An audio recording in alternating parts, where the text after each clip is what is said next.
On today's episode of The Millionaires Lawyer, we're speaking with Jenn Du Plessis. She is a lifestyle business coach. She's the founder of Kinetic Spark Consulting, Black Fox Investments, and Valor Home Solutions. She's the author of Launch, How to Take Your Business to New Heights, and host of the top-rated podcast, Stop Talking, Take Action, Get Results. How are you doing today, Jenn? I'm great. How are you? So thank you so much for having me. Oh, thanks for being here. We're very happy to have you on the show. You and I have talked offline. We've met previously. I think we've got a lot of great things that we can offer our respective audiences. So I'm very happy to have you on the show here today. And maybe let's just start by talking about the type of issues that you're coaching your clients through right now, the types of issues that you're working on. Well, you know what? The issues are the same all the time. It seems like they're just the same repeated, concerns and problems. And most of them are time. Most of that is about time, lack of time, can't find time, don't have enough time to be able to be the entrepreneur that they felt like they, would have been when they started their entrepreneurship. That's right. And the challenge is all around that. Now you've written on that, right? That's a major theme of your book. And I think that in your book, you've examined the issues and tried to give people concrete action steps, haven't you? Some practical advice. Can you talk a little bit about some of the advice that you give there and what you tell the business owners that might be struggling with an issue like time? Yeah. Well, and time, and I call it priority management because I know we can't manage time, right? But, it's just one aspect of it. But what I really found, the reason why I wrote the book, it's a how-to book, because I know we all know that we have to do certain things in our businesses, right, to move them forward. We have to, do the lead generation piece of our business. We have to do the fulfillment piece. We have to follow up with clients and keep in touch with them. We have to have all these pieces. And we all know that we have to do that, but it's the how. We don't necessarily know how to do it. And so as a result, we don't do it. And then we run circles around time, as a result of that, and wonder, why did we want to be an entrepreneur? Yeah, the struggles with the entrepreneur. So let me ask that. So how do we do that then? Yeah, that's a loaded question because I don't know if we can answer it. Yeah, we've only got an hour here, so yeah. But, the premise of my entire practice is, that a life of values adds value everywhere in your life, right? So it really starts there. And then, so there's some mindset work that needs to be done as an entrepreneur that says, why did I become an entrepreneur? What are the values that I held that said, this is why I needed to go down that road? And so, if your family is one of your core values, then you have to be asking yourself, well, then why am I working till 11 o'clock at night? Right? Every single night. And this is why I became an entrepreneur, is so that I would have this freedom, right? From the 9 to 5, when in fact the 9 to 5 was probably pretty better because it was better because you weren't losing sleep at night, right? You weren't worried about where the next check was going to come in. You weren't worried about all aspects of things. And so if we can just step back and look at our values and then build a business around the lifestyle that we want, rather than building a business plan, which is what we all do, build a business plan and then, act like a cat on a marble floor in oil and try to fit ourselves in, our health, our family, our relationships, all of those in. Instead, we just reverse engineer that and say, what's the lifestyle you want? And how do we build a successful business around that on your terms, in your time? Does that make sense? Yeah, it completely makes sense. And as we talked about before, it's a lifestyle business, right? To think about the way that the business influences the actual lifestyle. Now, we're getting a lot of these books now, like the, 3-day work week, the 4-day work week, the 2-day work week, the 1 day, is it, for somebody that says they just don't want to, the 12-week year. Yeah. And I've read them all. I love them. Exactly. So, the reality is, as I say to my clients, business owners that are growing their businesses, you have to work. Like there's a way to manage it, but you have to work, or you get out what you put in, I guess is what it is. How do you, for the business owner that is looking and working as a full-time job, right? So it's not a gig business for them. It's a full-time job and they're looking to grow it, obviously constrained by time. How do you coach them, or what are some of the things that you can say to them as a means of moving the whole business forward? Yeah. So, there's a lot of different directions to go in, but it really depends on the actual person, right? So I'm not talking about a 4-day work week or a 12-week year or anything like that. I'm talking about what works for you. So if we go back to the values, right? We talk about the values first. What works for you? So rather than using the word values, let me use the word fulfill. Are you fulfilled every day? Or does it feel like eating soup with a fork every day? You come home and you've done all these activities and it's nothing that's intentional, right? And as a result of that, you feel, unfulfilled. So if I said, what fulfills you? Is it watching ants carry food, and watching them play on the ground? Then let's get more of that. Is it spending time with your children or with your spouse or with your grandkids or playing golf or whatever it is? What fulfills you and what makes you happy? And let's get more of that. It's kind of like going on vacation every day. You know how we get really intentional, very laser focused right before we go on vacation, and we wonder how we're going to enjoy our vacation because we're so busy before going on Yeah. vacation. So what if you were that intentional, that focused, laser focused every day, and then you went on vacation every day, doing what fulfills you? So in my example, I'm a competitive ballroom Latin and swing dancer. So I dance 2 to 3, sometimes 4 hours a day, right? Wow. Practicing. And that comes first. So whether that's at 10 in the morning and I end at 2, or whether that's at 5 at night and I end at 9, any of my other time is laser focused and intentional at moving my business forward. And so, but that stems from values. So if we start going back to those values, we can start becoming more intentional in our business. And then whether it's a 4-day, 3-day, half-day work week, it becomes yours. Yeah, that's real powerful, Jen. As you say, you intentionally said, okay, I have all these things I want to accomplish. And so I need to basically prioritize. I think that's what you said at the beginning. Say, okay, this Yeah, will be done during this time. And then, work very focused on those things. That's right. real powerful stuff. Yeah. So you've you're doing the ballroom. Your background as well, which is interesting and close to what we do as lawyers, is obviously on the lending side of things, right? You developed a business on that end of things. Maybe talk about how you got into that and how you're able to grow that, and I guess get to the spot where you're able to exit yourself from it. Yeah. Oh, it's such a good question too.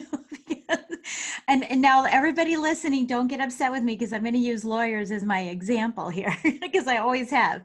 The funny thing about lending is you don't get into lending, you don't go to school for it, right? That's So we right. all kind of land in lending. I was pre-med for cardiology, and had that one class that just turned me off to everything and ended up becoming an architect and a construction engineer. So still have that main mindset, right? And so I'm very system oriented. And when I went for a job interview for lending, rates were 18.5%. Wow. And I didn't even know what percent was other than what I could get off on a dress, 50% off a dress. Yeah. And so, years go by, I climbed up the ladder. It was a very male dominated industry. I'm one of the main pioneers in the industry for women. But I also knew that I needed to have an exit plan well in advance. And so to use the attorney, is that the only people that I know that are in business for 40, 45, and 50 years are attorneys. Mm-hmm. And I did not want to be that. I never wanted to tell someone that I had been in lending for 40 years. And so my goal was to get out at 35. And so I celebrated my 35th anniversary on March 1st of 2018, and I retired May 22nd of Good for you. 2018. So I And was with off intention a as well, couple. because you already set that up, didn't you? Yeah. Yeah, and so I had that plan well in advance, and part of it was that in order to do that, I needed to leave on my terms, not because the market was bad or anything like that. I needed to leave on my terms, and I needed to have a foundation of mailbox income, so to speak, Mm-hmm. of residual income, right, or passive income that I could rely on to make up enough of the difference of my income. Because obviously, being in the top in the country, I was making quite a bit of money. I'm no longer making all that money, but I didn't need to make all that money either. But I wanted to have that passive income. So, for me, it's real estate investments, right? that you can't just do overnight. You Mm-hmm. have to, save money, buy a house, accumulate a lot of homes, and find out, do things right and do things wrong. And so I just knew that I had to get out at 35 years, and I didn't want to be over the age of 55. And when I retired, I was 54.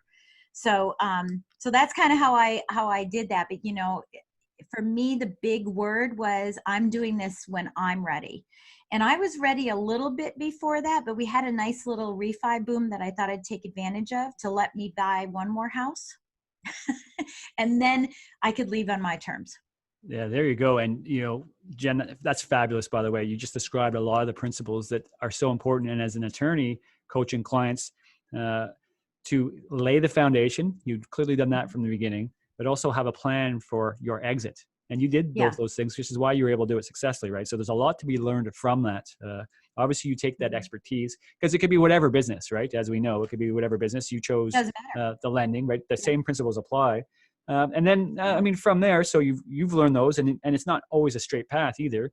As you say, you picked the date, you've had some timing in mind. Maybe there's another deal to be had, right? So you might pad things that Yeah. way, but if essentially you accomplish your goal by doing that, which is fantastic.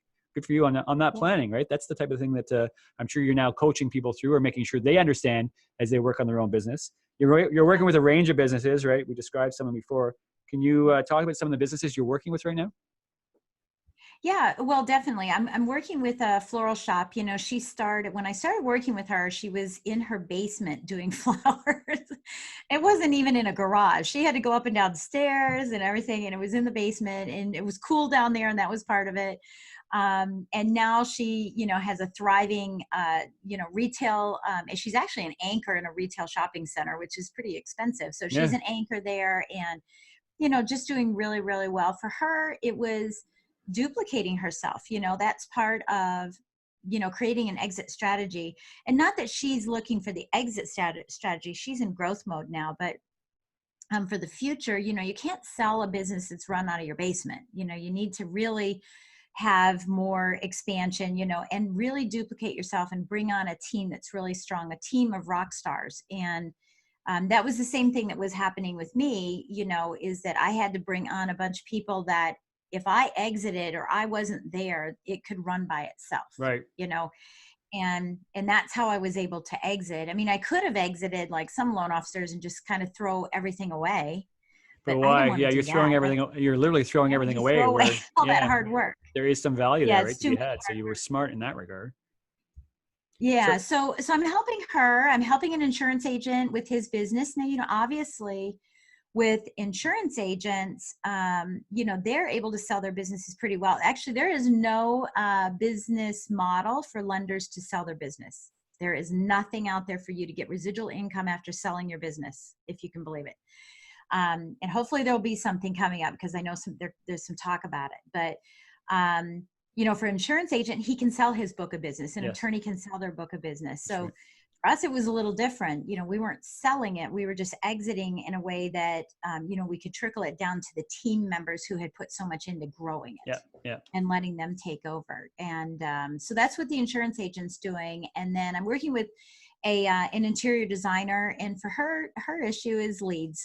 She just wants more leads. She's really good at what she does, but she just needs more leads. So, there's a lot of aspects. There's 5 different areas that I work with people, and that's what I do to help them grow their business. What were the 5 areas? Well, so thank you for asking. So it's part of the Lifestyle Business Mastery program, right? So we work on clarity, the clarity of the message, making sure that, and again, the overlay for all of this is values, right? Mm-hmm. Discipline, but also how can I save time? Because everything for me is, how do I save time? Well, how can I be more efficient? So clarity of the message, so that you're only attracting the people that you want to work with. You're not wasting your time kind of sifting through the looky-loos and the tire kickers, right? You're only Mm-hmm. attracting your type of people, that your message is in alignment with who you are. It's not, well, I saw somebody else who had a really good, billboard about, an attorney billboard. And so I liked it, so I'm going to use it. But if it doesn't match you and your values, then you won't attract people. So clarity of your message. And the second part is your community. How are you nurturing versus neglecting your community? Once you have referral sources, and once you have clients that you could If you're family law, you could go back to them, not just for the will, but maybe for a trust, right? And some other succession planning and things. So are you nurturing that database? And that saves you time and money so that you're not always having to chase something. Under communication is, what are your systems? When someone comes in under one category, how does that person go through that system, and what is that experience like, so that they'll tell other people about you? And that saves time, right?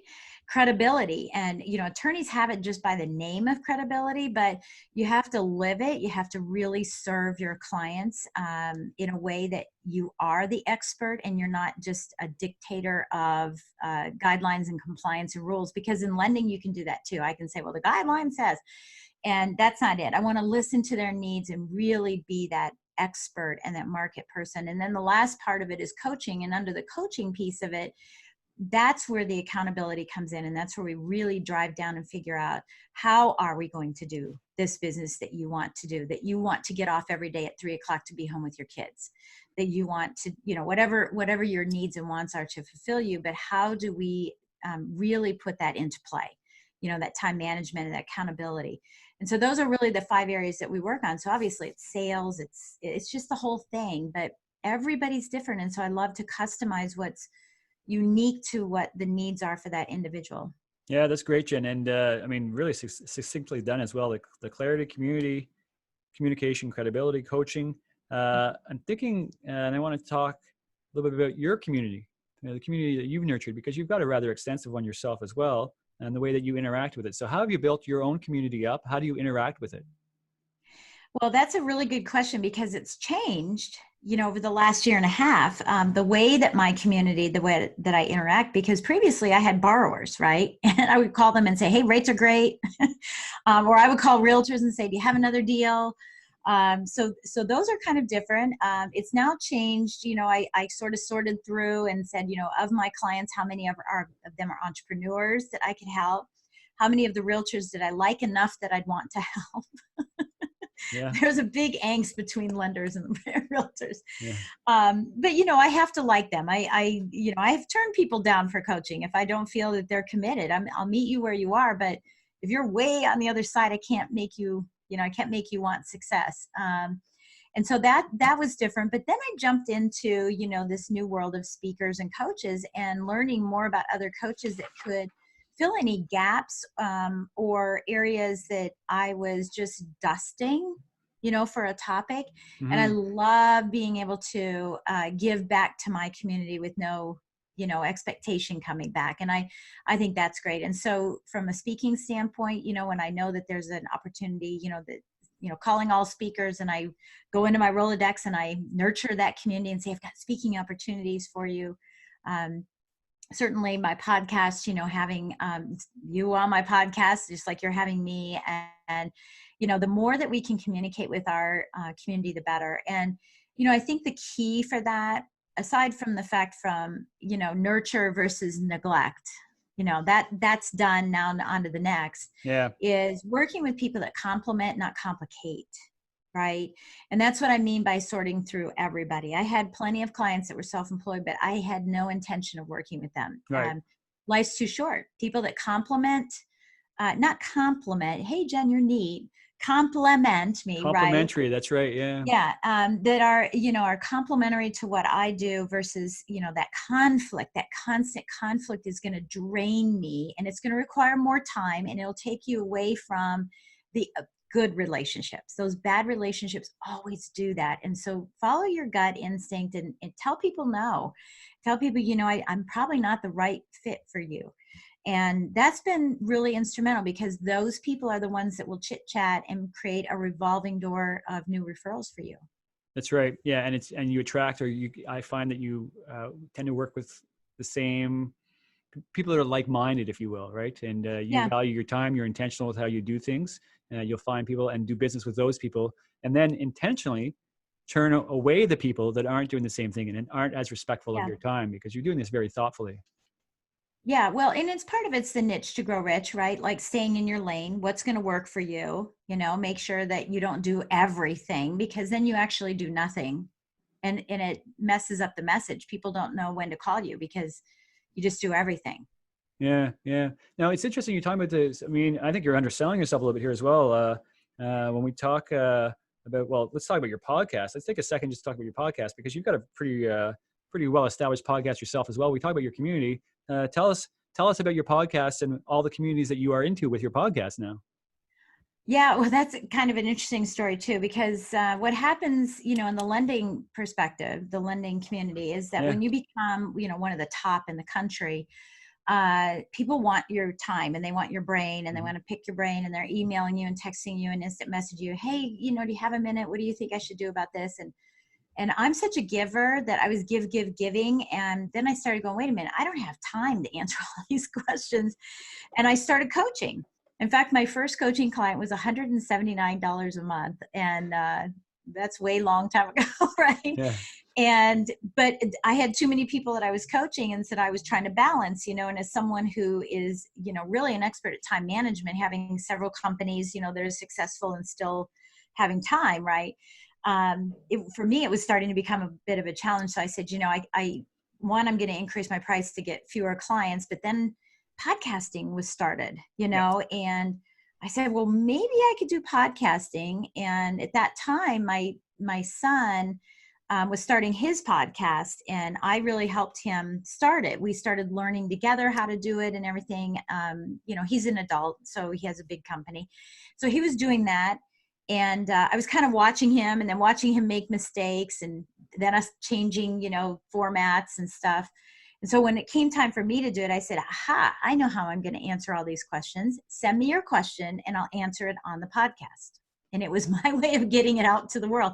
Now, I could have chosen, I guess, Facebook or something, Jen's weekly answers to questions, but I wanted to, use podcasting. I just thought it was really cool. And so now I'm 4.5 years later. I say that, but in 2 months, it's going to be 5 years. So Amazing to think, isn't it? 5 years later, yeah, 5 years later, I have a great following.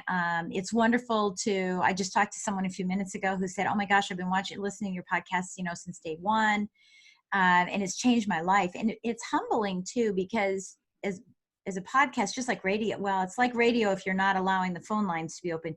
You don't get the feedback to really know how you're impacting people, other than really begging people to write a review so that you can get feedback. Yeah, Right? you want to see that. You want to see that. Obviously, it I want to impacts the see that I'm podcast. making a Yeah, difference. yeah, Yeah. and obviously it helps us. So anybody listening, feel free to rate and review. The thing that's very interesting to me, though, is you say not knowing, except you go to a meeting, and Yeah. there's someone that's listening to the podcast, and somebody you don't know, or maybe even somebody on the opposite side opposite that's saying, "Oh, this is something that came up from in your podcast," and it's amazing how it influences a lot of the meetings that I have on a day-to-day basis now as well. Yeah. Yeah. Well, I mean, and I've had to deal with this a little bit, because I do, I'll say it like this. There are some, and you'd have to read the first chapter of my book to understand, but there are still some lingering limiting beliefs for me, that I'm not worthy. Right. And so when people come, and this just happened in Houston a week ago or 2 weeks ago, someone came running up to me and said, oh my gosh, when I found out you were going to be the speaker, I had to come. Can I get a picture with you? Can I get a picture? And it's very, I don't know how celebrities do it, because it's not something I'm used to. I'm getting more used to it, but I've just learned to say thank you instead of, really, you think it's okay? And are you sure? I just say, Yeah. well, thank you, but it's taken some time, but it is kind of nice that, it's getting there. It's Yeah, getting where you're the starting to see that kind of out. recognition, right? And it's Yeah. obviously well deserved. And you say it'll become more and more natural the more often it occurs, because I know it's starting to happen with some regularity. You are doing a fair amount of speaking as well. Talk a little bit about the last couple of speaking engagements you've done Yeah. and the Oh my gosh. recognition you've gotten from there, right? Because what happens is obviously you start to get more speaking work as a consequence of the work that you are doing. Well, it is a snowball, and so in Houston, a CEO of a mortgage company came up to me and said, I want to have you as a keynote for our, I was a keynoting there. And then they said, I'd like to have you as a keynote for our sales rally in February. And I said, okay, that's great. So you get that, you get clients. And then, I flew right from there to New York for the New York Real Estate Expo. There were over 2,000 or 3,000 people that were there. And I had several people come up and ask, can I interview you on their podcast? Right. Mm-hmm. Mm-hmm. And then I met people to interview on my podcast, which will just continue to grow my community. I think that's really it from that one. I don't think I got any direct speaking. Sometimes that happens, sometimes it doesn't. I don't go there with that intention. My intention is to serve and give as much as I possibly can in the time that I have available to serve. And that's a good philosophy to have, right? I always find that if I approach things that way, it's amazing how you're repaid in kind, aren't you? Like if you go with the best of intention of helping others and you do just that, by that good intention, other things come back. Invariably, they come back. You're helping other people, and everybody's doing better as a consequence. Yeah. Yeah, Mm. absolutely. And there's a book called, I'll think of it here in just a minute, but there's a great book about changing the sales game, I think is what it is changing the sales game. One of the things that I learned about selling a long time ago, is that if you come in with the good intention and you don't have, any intention, and there's a whole process for it, but then I can never really be rejected because I'm there to serve, you know and so I think that there's a lot of inhibition at making calls. This is one of the reasons why people don't, even though they know how to, they know they have to, and Mhm. they can be taught how to, but it's that mindset of, serve first, and then really you aren't being rejected because you're already telling them what you're already addressing their objections up front. It's called the Ben Franklin system as well. But anyway, so, and that's helpful for me too, but again, for me, it's second nature. I don't think about it. It's just, I am a giver. It is something I love to do, is to help people. And if I can see that aha moment in their eyes, or I can hear it on the phone, that's what gives me the most joy. And that's the fulfillment that I'm looking for. So how do I do that more often? Yeah, Right. duplicate that, right? Duplicate that Yeah. exercise. And you clearly are duplicating it. You've been giving and doing all over. And that's Mhm. one part why we're talking here today. How do people find you? How would they reach out? I mean, we've described the book, we've described the podcast. What are the best ways of finding you? Yeah, I think the best way to find me is just go to my website, which is JennDuPlessis.com. And I know you'll have it in the notes, because it's a very difficult name to spell. But just go to JennDuPlessis.com, and there's an opportunity for you to connect with me there. I'm all over social media. There's a gazillion Jenn Du Plessises, Jennifer Du Plessises. It might be a little hard to find me, but I'm usually the @Jenn Du Plessis, and you'll find me there. That's great. And the book, you've got to Stop Talking, Take Action, Get Results, the podcast. And the book is Launch How to Take Your Business to New Heights. And you're working on a new book now as well, aren't you? Yeah, I am. This book is going to be called Success to Significance, Life After Breaking Through Glass Ceilings. And I'm really excited about it because, and anybody who's listening and you're thinking about, how do I sell my business, right? You're all about success right now, but then when you leave, there's going to be this void. And I experienced it about a week after I was at a networking event, and somebody said, "What do you do?" And I said, uh, I don't know what I am, because I'm used to saying a mortgage person forever. And so you'll go through that and say, well, I'm an attorney. Well, I was an attorney, but I still am an attorney, but, and kind of bounce around. And I finally realized, what I've done is I've shifted myself from being recognized as somebody who's successful to being someone, or what I want to do is to be someone who's more significant to people. And so what happens after all those glass ceilings have been broken?